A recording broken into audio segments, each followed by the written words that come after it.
Let me transport you back through the annals of time to an age of valor, where the clash of swords and the echoes of heroic deeds resounded across the land. Allow me to recount the tale of Beowulf, an epic saga that has endured through centuries, a beacon of courage and honor that still burns brightly in the hearts of those who hear its resounding verses. Before we proceed to the story itself, let yourselves familiarize the words to be used in the story of Beowulf, its characters and the setting as well. Geats, people of Geatland. Danes, people of Heorot. Lair, place where someone hides. Barrow, a large mound of stones over the remains of dead. Pyre, pile of wood for burning a dead body. Mist, a stream of liquid in the form of very small drops. Characters: Beowulf, the great hero of the Geats, later, their king.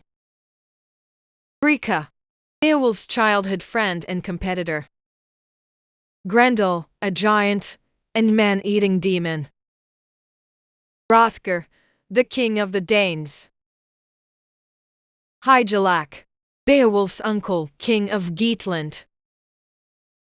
Unferth, the greatest warrior of the Danes. Wiglaf, Beowulf's nephew, a young Geatish warrior. Setting: Heorot, Geatland. It all started with King Hrothgar, the ruler of the Danes, is troubled by the rampages of a demon named Grendel. Every night, Grendel attacks King Hrothgar's wealthy mead hall, Heorot, killing Danish warriors and sometimes even eating them. Hrothgar was a great warrior in his time, but now he's an old king and can't seem to protect his people. Fortunately, a young Geat warrior named Beowulf learned what is happening in Heorot. He travels to Heorot Hall from his own lands overseas to lend a helping hand. After explaining that he owes Hrothgar a favor because Hrothgar helped out his father, Beowulf offers to fight Grendel himself. King Hrothgar gratefully accepts his offer.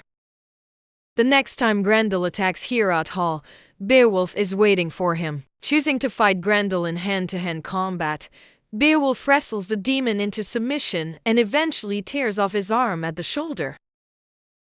Mortally wounded, Grendel flees into the wilderness and dies. Beowulf, Hrothgar, and their followers throw a wild party to celebrate. Hrothgar also gives Beowulf many presents and treasures to reward him for his heroic defeat of the demon. Unfortunately, Grendel has an overprotective mother who decides to avenge her son. While all the warriors are sleeping off the party, she attacks Heorot Hall. But when the warriors wake up, she panics and flees back to her lair, a cave underneath a nearby lake. Beowulf, his Geatish warriors, and some of Hrothgar's Danish warriors track her there. Beowulf dives into the lake and finds the cave, where he takes on Grendel's mother in another one-on-one battle. Seizing a nearby sword from Grendel's mother's stash of treasure, he slays her, even though her poisonous demon blood melts the blade.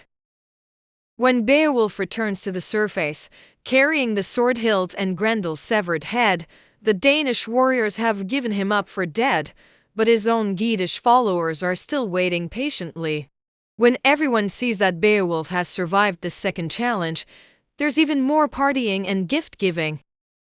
Finally, the Geats take their leave of the Danes. Beowulf says goodbye to King Hrothgar and sails back to Geatland, where he's a lord in the court of King Hygelac. Eventually, Hygelac and all his relatives are killed in different blood feuds, and Beowulf becomes the king of the Geats. Beowulf reigns as king for 50 years, protecting the Geats from all the other tribes around them. He is an honorable and heroic warrior king, rewarding his loyal thanes and taking care of his people. But one day, Beowulf finally meets his match. A dragon, woken by a slave stealing a goblet, begins attacking the Geats, burning villages and slaughtering people. Beowulf takes a group of 11 trusty warriors, plus the slave who knows where the dragon's lair is, to the barrow for a final showdown with the monster. When they see the dragon, all but one of the warriors flee in terror. Only one man, Wiglaf, remains at Beowulf's side. With Wiglaf's help and encouragement, Beowulf is able to defeat the dragon, but he is mortally wounded in the process. After Beowulf's death, the Geats build an enormous funeral pyre for him, heaped with treasures. Once the pyre has burned down, they spend 10 days building an enormous barrow as a monument to their lost king. We all witness the loyalty, betrayal, and revenge in one masterpiece. Hope you like the story.